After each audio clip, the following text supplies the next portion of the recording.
Hello students, this is the video tour of Central United Methodist Church. This is the second site visit that you would have made had there not been COVID. So we're going to take you through this church and the ministries, give you a little history of it, and you will have these ministries to compare with Central United, or with Cross Lines down the street, which was your first site visit. And then we're going to ask the question, what's ministry and what's social work, and what's the difference between what this church does and what Cross Lines does? And you'll have your experience there already so you can make the comparison. Our church here was established in 1884. This is the third building that we've been in. The first two were wiped out by floods. This building was covered with flood water in 1951, and the water went to that wooden band that you see on the balcony there. So they say 30 feet of water for 30 days. All the water in the mud had to be pumped out of here. The church went through a steady decline of membership from 1951 until 1995. There was not one net gain in those years, but it was steady loss. In 1995, when I came, the windows of the church were boarded up. Some of the windows weren't even in the walls. They were just missing. And so we started doing some grant writing, and we put a new roof on the building, the first new roof that the building ever had, and it was opened in 1923. So from 1923 to 1995, there'd never been a new roof put on the building. So we started with the new roof because there was only one room to do ministry in that was dry. All the rest were leaking. The congregation is responsible, all the labor for renovating the sanctuary here came from the congregation. And then the new roof was church in Chanute, Kansas, sold roofing tiles at $5 a piece so they could raise the money to put a new roof on our building.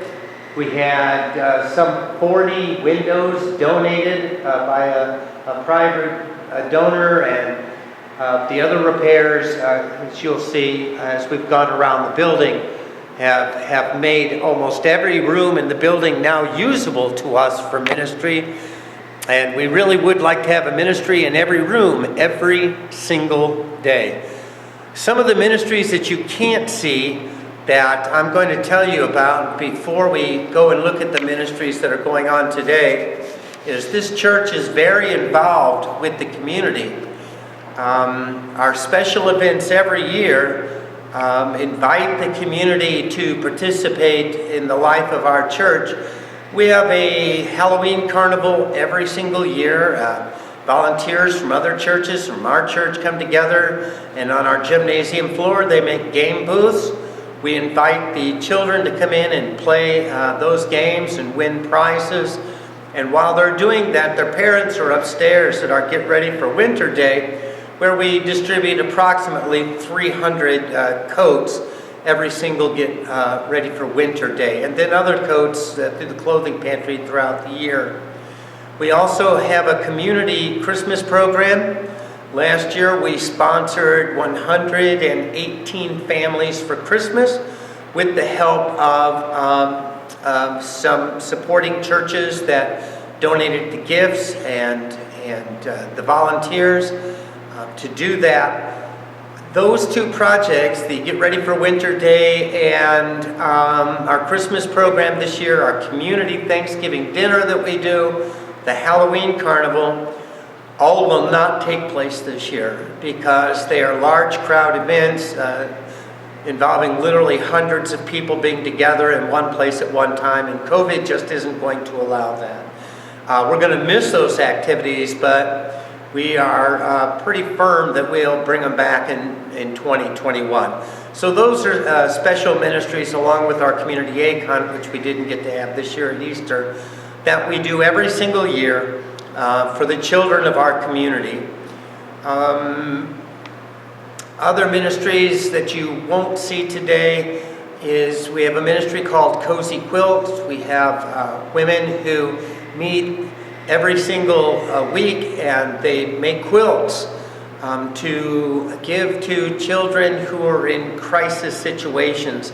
They've gone to battered women's shelters, they've gone to Children's Mercy Hospital, they go to police officers to carry in the trunk of their car for kids who might be in crisis after an accident or whatever. Last year this group made 144 of those children's quilts, and we were able to distribute all of them. So Cozy Quilts is a big part of our ministry. We have a workers room here, and the purpose of the workers room is to take people through life skills and then build a resume for them and then begin to send them out on job interviews. When we get up to the clothing pantry, you'll see we have everyday clothes and we have clothes that we can use to send people out on job interviews.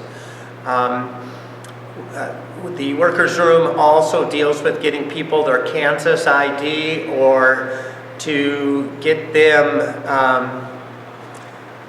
driver's license, to get their driver's license back. It might be just to get them vital information like a birth certificate or a new Social Security card so that they can go back to work and have the proper documentation. We also do prescription assistance on drugs that are non-narcotic. There are just people that can't even afford a $4 prescription to Walmart, and so through the workers room we're able to do some prescription assistance. When we have the funds, we'll help people with utility assistance or with rental assistance so that they can stay in their homes and not have their utilities cut off or be evicted from their house. Those funds are a little bit harder to get, but when we have them, we use them for that. So those are the ministries I'm going to tell you about right now. Of course, we have our regular worship service and our Sunday school and all the things that a church would have. We'll talk more about other ministries as we actually go to those ministry sites. So I think we're going to try to do this without turning off the camera so you can get the sense that you're walking through the building too. So I'm going to mask up because I'm going to encounter some people along the way, and this is probably the way you're used to seeing me anyway, with the mask on and not with the mask off. So I want to thank Walter for being our videographer today, and we're going to go upstairs first.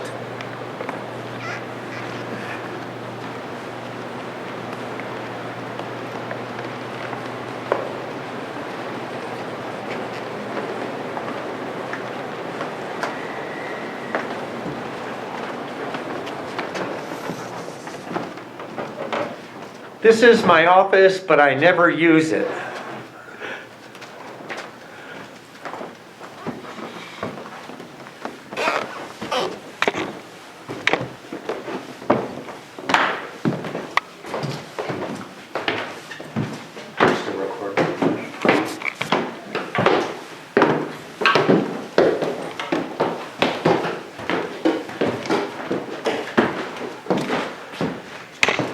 I'd like to introduce you to Street Jesus. The way that we got Street Jesus is one of our homeless people that we helped found Street Jesus on a trash pile. And he brought him into the church. And he said, Pastor Gary, this Street Jesus is like us. He was discarded and people discard us. And so I thought maybe we could keep him here to remind the people of what ministry the church does here in reclaiming lives from people who've been discarded or marginalized. Street Jesus fell off the table. He was knocked off the table. He was broke into 30 pieces. And one of our street people took the time to glue Jesus back together, and she repainted Jesus, and she said basically the same thing, that our church and our ministry takes the pieces of people's lives and puts them back together and tries to give them a new life. And so Street Jesus is here as a reminder of what we do, and it's a witness to other people of what we can do for them. All of our ministry areas have a prayer box so that people can drop prayer requests in as they visit our church. The prayer box is usually right outside the ministry that we're doing, and people turn in prayer requests all week long, and we pray for them, especially in our prayer service on Sunday mornings. So these prayer boxes are available, and this is something new. Someone just installed that this week. I never know what the homeless guys and gals are going to do to fix up their worship space and their ministry space. So we're going to go into the clothing pantry now.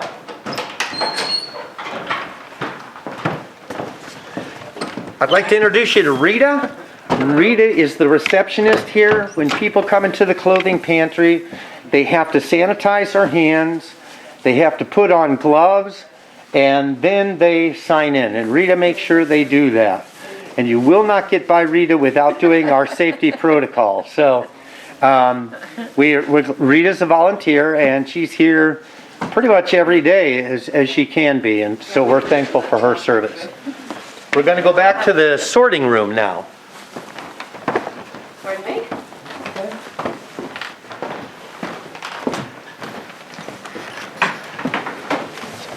All of the donations of clothing that we get come into this room. This is the sorting room.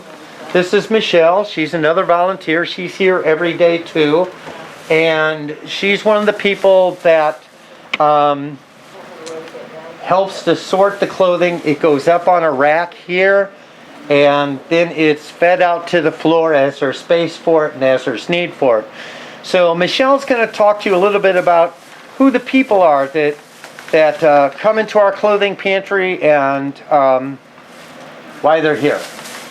Yes, we have the homeless that are in the area that come in for dry clothing when the weather is bad. They're looking for coats, hats, shoes. A lot of people who are working at the tent service, even if they're homeless, may need some work clothing and different items. We also have a lot of people in the area who can't afford to go and buy their kids new coats, so we collect that for them and themselves. Shoes are a big item that is always needed. We also have people come in twice a month or every 15 days for clothing up here, and we also have this area back here. How many do we serve a month? Oh, we serve 100 families, 450 people. About 450 people. Thank you, Michelle. Walt's going to take you into our barber shop, and he'll take a picture of that. When we can get a stylist to volunteer, then we have a full barber shop here where people's hair can be cut. And if you're going out for a job interview, it'd be nice to have a fresh haircut, but nothing feels as good as a haircut either if you've needed one for a long time. So we're going to move on here into the main clothing pantry and show you the types of clothing we have.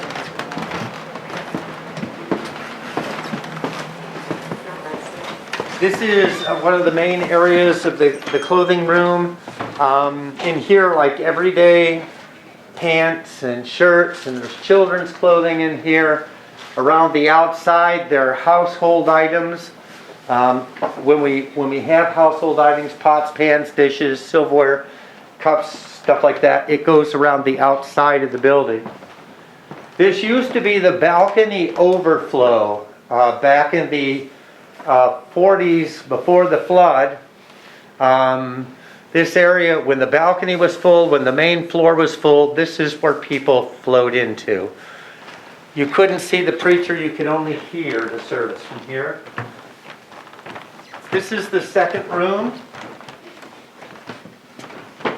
Sorry it's so dark, but we've had an issue with our lights.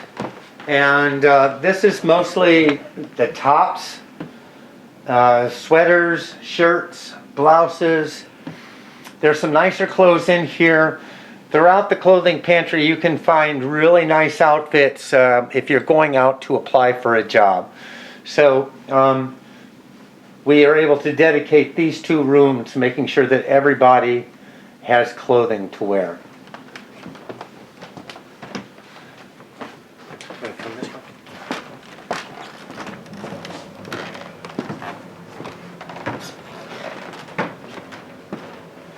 We have lockers on this wall, and these lockers are dedicated to the homeless. The homeless can put things in here that are important to them, that they don't want to lose. If their camp should be bulldozed by the city, or they should be chased out of the camp, they can put vital documents in here, seasonal clothing, whatever they want. The locker is theirs for as long as they need it. And it just keeps their most precious items to them secure. So we're going to go down now to the basement. It's 2 floors down. This is a 3-floor building. And so we'll, again, I think we're just going to keep the camera running so you get the idea of what it's like to walk through our building.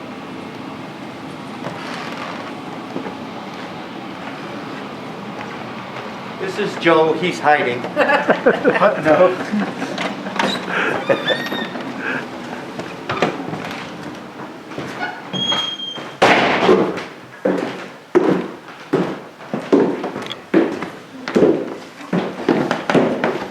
For a guy with MS, it's easier to go down the stairs than to go up them.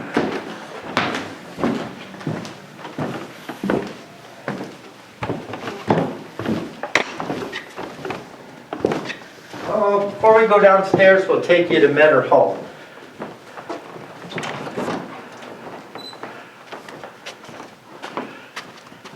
This is Meadow Hall, and this is the room where we have all of our meetings. Our Sunday school meets in here.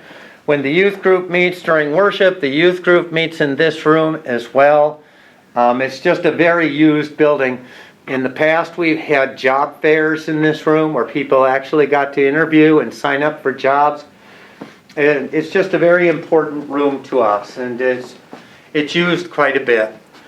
So now we'll go downstairs.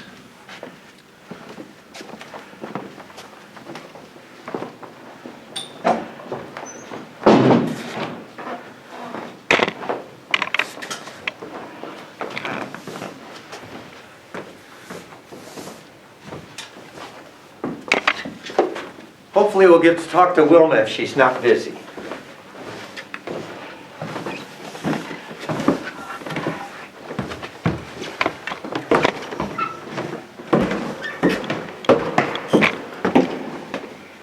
This is our gymnasium.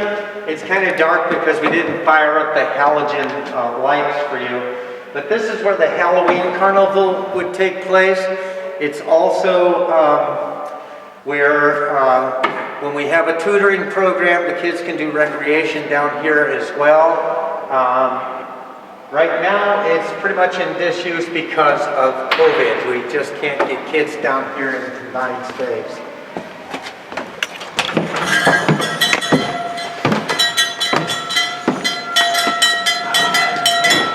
This is our dining hall and our hot meal program. You can see we have a lot of food around here now. We're not able to do in-person dining because of COVID. This is Wilma, and Wilma's packing right now. And can you take just a few seconds, Dan, to tell the people about what you do? Sure, certainly. So Wilma is the person who runs our grocery support program, and she's here 4 days a week, Monday through Thursday. So would you tell them what you do? And basically what I do is fill a box of food. The person comes in that's in need, and I ask them if they would like this or that, or give them everything we have. We have a frozen section that they get frozen food. We have a lot of healthy food that we give out. We also get a bread program that comes in on the weekend, and so they're welcome to take whatever they want of that. Harvesters is real good to support us in the food program. It's interesting, the clientele that we get. We've done 100, and I believe I counted for the pastor this morning, already this month, the 19th, today, we've done 162 families this month. And that's a box of dry products, and then usually another box or a bag of frozen products. Includes a whole chicken, usually some kind of a pork product, some kind of an egg product. And we also do, what else do we do? We do the frozen meat. We do a frozen, it's a pretty good example of frozen meat products. Do you have a freezer that has the meat in it? We have, sure. Sure. Open up one of these uprights so they can see. Let's open this one over Okay. here. I have a gentleman who stores product that we can't get into our freezers, and so he brings it back on a weekly basis usually. This is Dave Smith. He's one of our volunteers as well. She's going to show you. So the we have chicken this over there. freezer, and 2 weeks ago this freezer was full to the top with pork loins, and we have pork chops, and we also get a fish product now, usually a pollock or a catfish.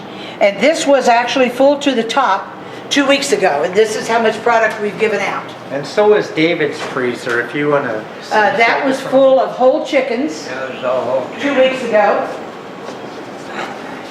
And that's what we've emptied out. And it's getting a little sparse. We have until our next 1, 2, delivery. 3, 4, 5. We have 6 freezers in the building that we fill with product that we give out. And then, like I say, we have a gentleman who has a freezers at home that brings back our overflow. All right, we're going to go into the kitchen next. Yeah, that's what it said.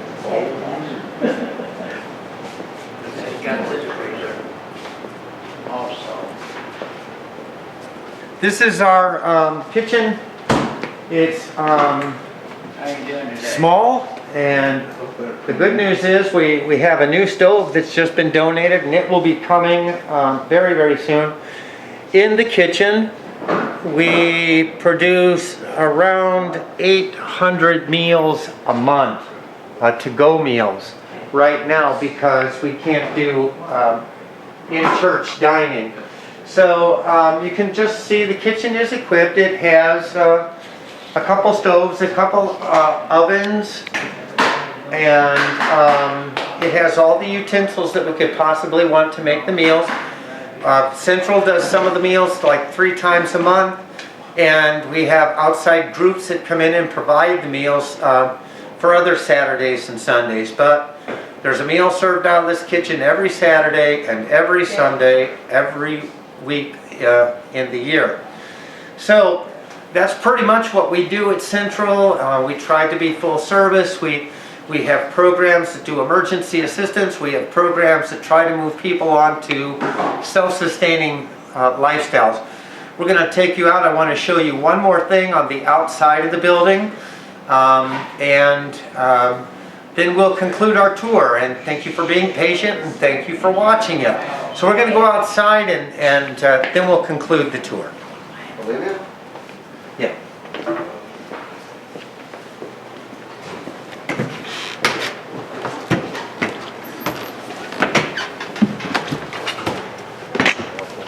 Here. So we're outside now. We had a volunteer group come and build our ramp for us so that we would be handicapped accessible into the food programs. We hope to be handicapped accessible soon into the other programs.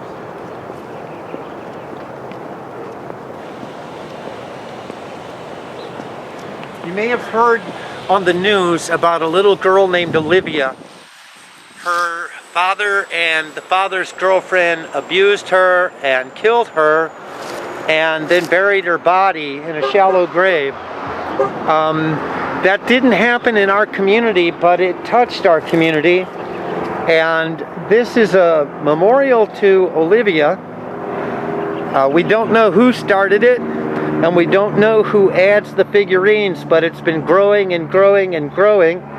And each time we come in, it seems like there's something new that's been put in Olivia's garden. We put that sign there to recognize what members of our community are doing. But they chose that spot to build this little memorial to her.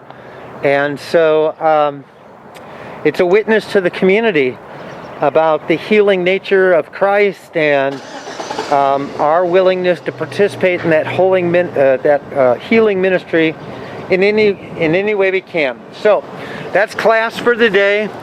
Hope we don't keep you from supper tonight, and we'll give you one last look at the church from the outside.